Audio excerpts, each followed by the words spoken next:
brought us here, Mr. Poirot? Since Cust's arrest, I thought it was all done and dusted.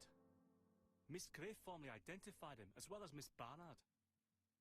Yes, and the stockings he saw drove the same brand as the ones found at my aunt's. This is all true. However, a case is not closed if some questions remain open. And one question is, why did the murderer send me his letters? Why did he challenge me, Hercule Poirot? Perhaps he wanted to play with you, to taunt you. Xenophobia? Maybe he didn't like you because you're foreign. I may be wrong, but maybe by provoking you, he was looking for glory? All these theories should be studied. Let us now try and get our brain cells to work. Is everything clear now? You might like to explain your reasoning again.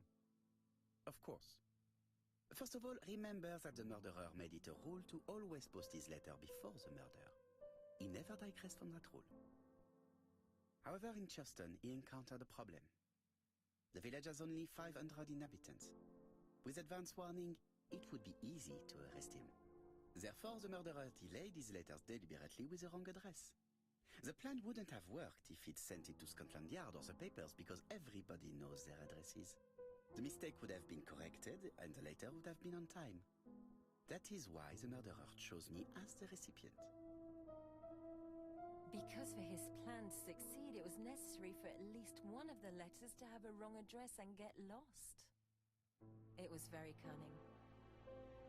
Absolument. It is a very subtle plan. It matches the profile we have drawn up of him perfectly. That of an intelligent, daring and calculating murderer. But that's not how you describe Cust. You are quite right, mademoiselle. Like you, I find it hard to believe that this dull character is the clever murderer we are looking for. Do madmen... I mean, if he's mad, he might have two very different sides. No doubt. But the murderer is not mad. All the specialists agree that he does not have the profile of a psychopath. But if Cust is not guilty, how do you explain his presence at the scene of the crimes? Mr. Clark, the answer to your question is in the medical records of your brother's patients. Documents which Cust most certainly did not have access to. Let us now try and get our brain cells to work. Dr. Clark's patients' records provided a very useful list of potential victims, sorted by alphabetical order. The killer definitely used it, explaining the fact that all the victims were former patients of the doctor. It is this fact that clears Cust once and for all, because he never had access to these records. So how did he happen to be at the scene of the crimes? Either the murderer sent him there, or Cust was following him closely. Cust's highly suggestible nature leads us to the second hypothesis.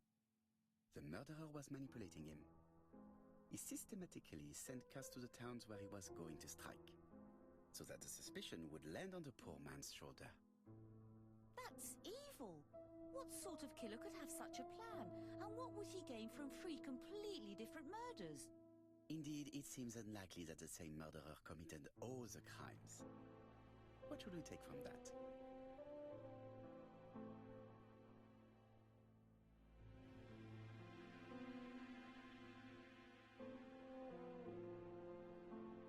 Just one murder was of benefit to the murderer. The others were just diversions.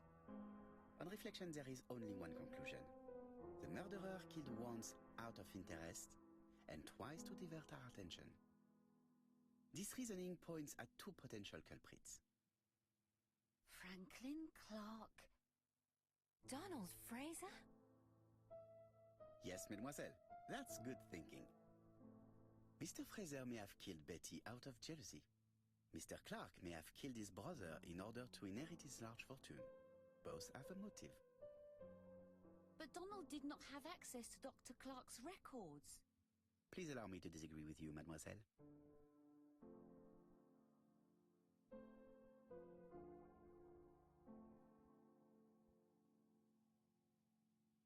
He works for Court and Brunskill, one of whose clients was Sir Carmichael.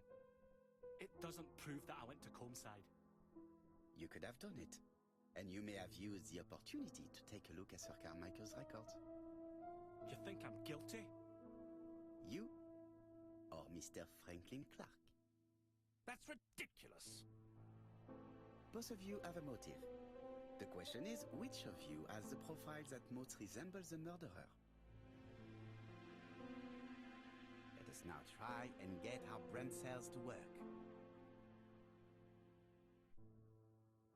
Ladies and gentlemen, Donald may share many character traits with the murderer, but he does not have his cold indifference. He has a temper.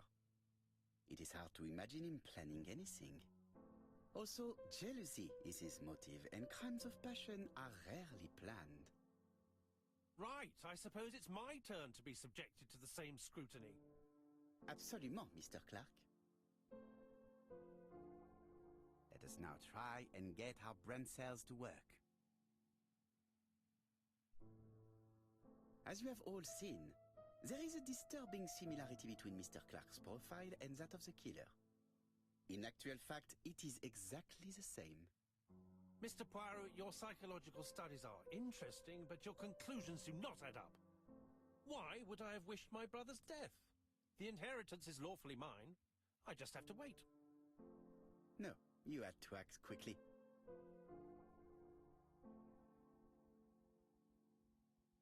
Because of Miss Grey. Mademoiselle, although you haven't been telling the truth, there is no doubt in my mind that you would have found a way to marry Sir Carmichael after Lady Clark's death. For you, Mr. Clark, it was a disaster. If Miss Grey had children by your brother, you would not have inherited a thing. You realized the danger after reading several letters from Comside, especially one in which your brother opened his heart to you.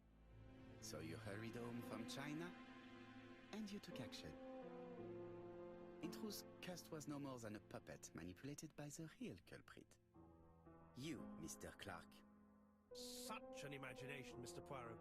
In fact, nobody manipulated Cust. The famous instructions he received by post. He wrote them on the typewriter. We know that for sure. Oh no. You know perfectly well. That is not true. Eh bien voilà. Light has now been shed on the ABC murders.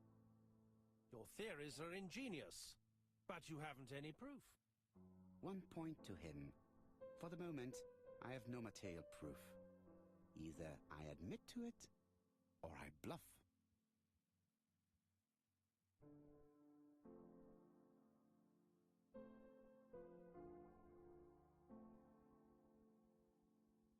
One thing proves it. The prints you left on Cust's typewriter.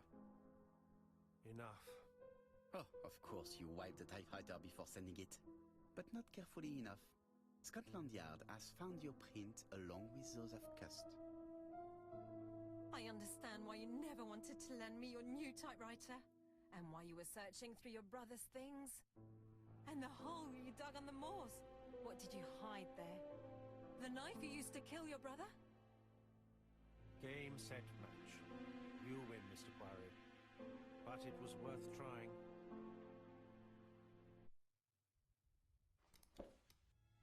Don't come near me! I'll never let you take me, Mr. Poirot.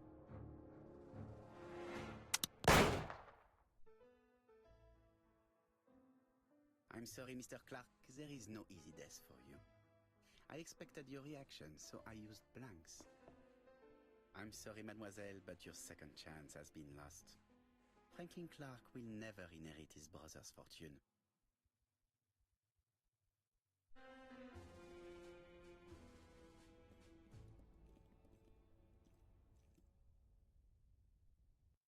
Disappointed at having missed the chance to become Lady Clark, Thora Grey left England. Donald Fraser and Megan Barnard married.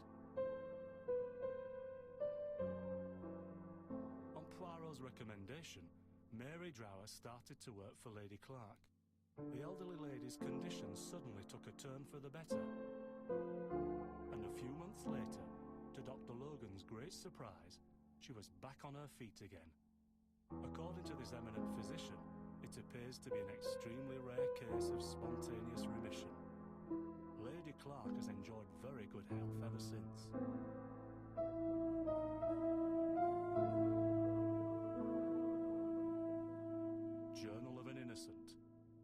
unforgettable story of ABC. As for A.B. Cost, after being advised by Poirot, he made a great deal of money by selling his story to the press. And as for me, with business booming, the Black Swan has become the #1 tourist attraction in the whole of Yorkshire, even more popular than York Minster.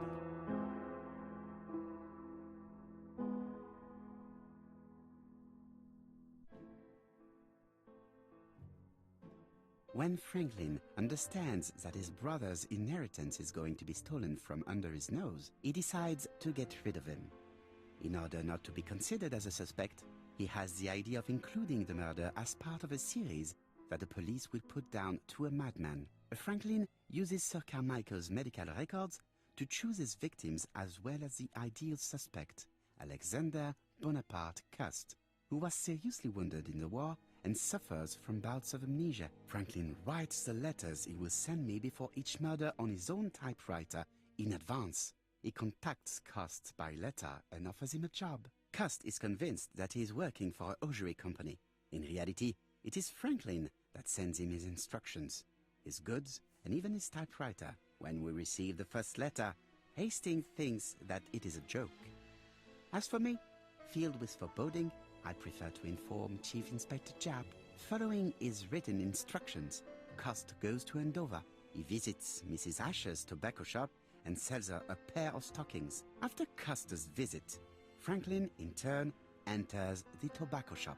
Mrs. Asher is not suspicious of the murderer, whom she takes to be an ordinary customer. The old lady turns around to take a packet of cigarettes. She is beaten to death. We investigate the first murder with Hastings.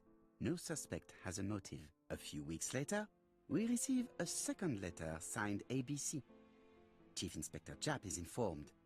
The victim's name should start with the letter B. Alexander Bonaparte Cust goes to Bexhill. He sells Mrs. Barnard a pair of stockings. Betty Barnard leaves her work. She's dressed to go out. The young woman is strangled on the beach. Betty was killed by the man who had arranged to meet her that evening, the seducer Franklin Clark.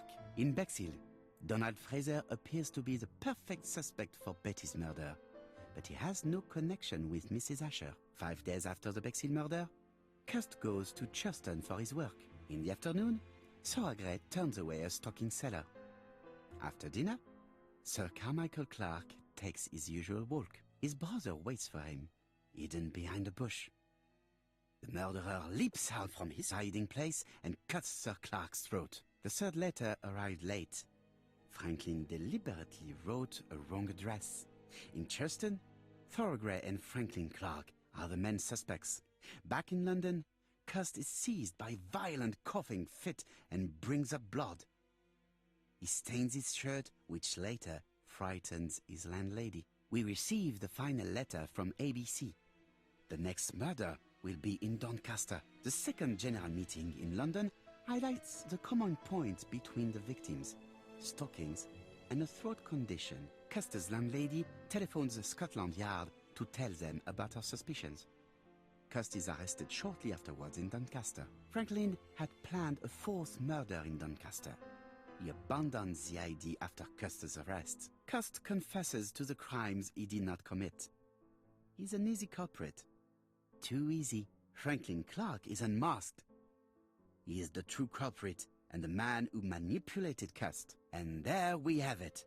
Another case solved by Hercule Poirot.